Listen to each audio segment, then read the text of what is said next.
শীতকাল মানেই কিন্তু পিঠে পুলি পাটিসাপটা, এদিকে ভাজা পিঠে, সেদ্ধ পিঠে, দুধ পিঠে, চিতই পিঠে, তো অনেক অনেক খাওয়া দাওয়া। তো আজকে তারই মধ্যে এই পাটিসাপটা রেসিপিটা তোমাদের সাথে শেয়ার করব। দেখো বন্ধুরা, আমার কিন্তু এই ক্ষীর দিয়ে মানে পুরটা বানাতেই বেশি ভালো লাগে পাটিসাপটা খেতে। নারকেলের পুরটাও ভালো লাগে, তবে ক্ষীরের পুর দিয়ে পাটিসাপটা খেতে কিন্তু আমার সব থেকে বেশি ভালো লাগে। তো তোমাদের কার কার ক্ষীরের পাটিসাপটা খেতে ভালো লাগে অবশ্যই কিন্তু কমেন্টে জানিও। তো এখানে প্রথমেই আমি ক্ষীরটা বানিয়ে নেবো। ক্ষীরটা বানিয়ে নেওয়ার জন্য এখানে কিন্তু আমি 1 প্যাকেট দুধ এখানে দিয়ে দিয়েছি। এবার দুধটা ফুটতে দিতে হবে। দুধটা ফুটে ফুটে কিন্তু এটা ক্ষীর হয়ে যাবে। আর যতক্ষণ না দুধটা ক্ষীর হচ্ছে ততক্ষণ কিন্তু হাতার সাহায্যে মাঝে মধ্যেই কিন্তু নাড়িয়ে যেতে হবে। তো দেখতে পাচ্ছ দুধটা কিন্তু অলরেডি অনেকটা মরে গেছে, মানে শুকিয়ে গেছে। তো এখানে দেখতে পাচ্ছ এখানে প্রায় আস্তে আস্তে দেখবে ক্ষীরটা কিন্তু তৈরি হয়ে যাবে। তো দেখতে পাচ্ছ বন্ধুরা, দুধটা কিন্তু ফুটতে ফুটতে প্রায় অনেকটাই এখানে শুকিয়ে এসেছে। তো এই অবস্থাতে কিন্তু এখানে আমি প্রায় 3 চামচ মতো চিনি দিয়ে দিলাম। আরও কিছুক্ষণ কিন্তু ফুটতে দিতে হবে, তাহলে কিন্তু একদম ক্ষীর রেডি। তো দেখতে পাচ্ছ এখানে প্রায় আমার ক্ষীরটা কিন্তু একদম রেডি হয়ে গেছে। আর এই ক্ষীরটা দেখি আমার জিভ দিয়ে তো জল বেরিয়ে আসছে। আমার কিন্তু এই ক্ষীরটা খেতে দারুণ লাগে। তো যাই হোক, এদিকে ক্ষীর রেডি হয়ে গেছে, ওইদিকে চলো আমরা পাটিসাপটার যে ব্যাটারটা সেটা তৈরি করব। তো এখানে প্রথমেই আমি 2 কাপ মতো ময়দা দিয়ে দিয়েছি। এখানে তোমরা ময়দার পরিবর্তে আটাও ব্যবহার করতে পারো। আর 2 কাপ ময়দা দিলে 1 কাপ, সেই কাপের মাপেরই কিন্তু 1 কাপ চালের গুঁড়ো নিতে হবে।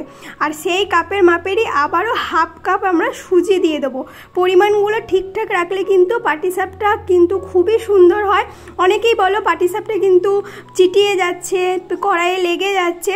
তো এইভাবে করলে কিন্তু একদম পাটিসাপটা খুব সুন্দর একদম সাদা ধবধবে হবে। তারপর দেখতে পাচ্ছ অল্প অল্প করে দুধ দিয়ে দিয়ে কিন্তু ব্যাটারটা তৈরি করে নিতে হবে। হ্যাঁ, সামান্য পরিমাণে একটু নুনও দেওয়া হয়েছে। তো দেখতে পাচ্ছ এইদিকে কিন্তু ব্যাটারটা একদম রেডি। খুব পুরোও নয়, খুব পাতলাও নয়, একদম মিডিয়ামভাবে কিন্তু এখানে ব্যাটারটা তৈরি করা হয়েছে। আর এই দিকে দেখো বাটিতে দেখো ক্ষীরটা কিন্তু একদম রেডি। এরপর আসল হচ্ছে এই পাটিসাপটাটা তৈরি করা। তো চলো, কড়াইয়ে প্রথমেই একটা কড়াই বসিয়ে নিয়েছি। এবার কড়াইয়ে কিন্তু আমি সর্ষের তেল বুলিয়ে নেব। এখানে তোমরা কিন্তু ঘিও ইউজ করতে পারো।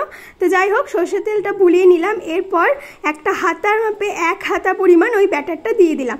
তারপরে এদিক ওদিক করে কিন্তু বেশ একটা গোল শেপ করে নিলাম। তারপর ওপর থেকে কিন্তু ক্ষীরের পুরটা আস্তে আস্তে লম্বাভাবে এইভাবে দিয়ে দেবো।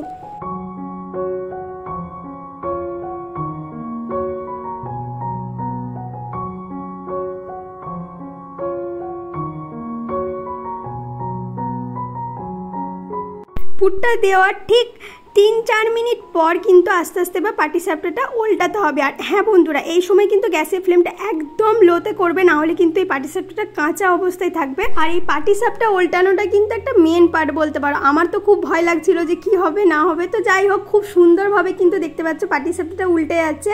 আর খেতেও কিন্তু খুব টেস্টি হয়েছিল। তোমরা ঝটপট বাড়িতে বানিয়ে ফেলো। আর কেমন হয়েছিল অবশ্যই কিন্তু কমেন্ট করে জানিও। তো বন্ধুরা বলে দিই, অনেকদিন পর তোমাদের সাথে ভিডিও শেয়ার করলাম। কিছু কারণে অনেকদিন তোমাদের সাথে কোনো ভিডিও শেয়ার করতে পারছিলাম না। তো যাই হোক, তো দেখতে পাচ্ছ পাটিসাপটাটা কিন্তু একদম রেডি। এইভাবে কিন্তু পরপর সমস্ত পাটিসাপটাগুলো আমি বানিয়ে ফেলবো।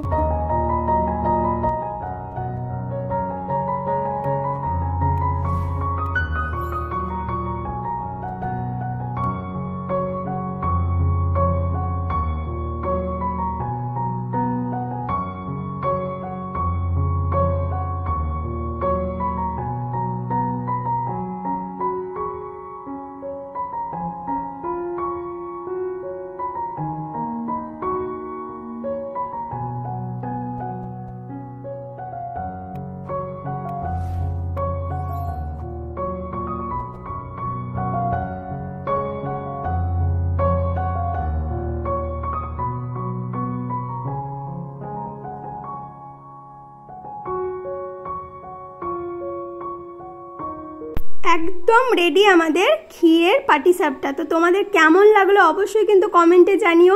ভালো লেগে থাকলে একটা লাইক করে দিও। নতুন বন্ধুরা যারা নতুন দেখছো আজকে আমার ভিডিও, প্লিজ চ্যানেলটিকে সাবস্ক্রাইব করে পাশে থাকা বেল বাটনটিকে ক্লিক করে অল করে দিও, যাতে আমার ভিডিও আপলোড করা মাত্রই তোমাদের কাছে নোটিফিকেশন পৌঁছে যায়। তো চলো বন্ধুরা, আজকের মতো টাটা।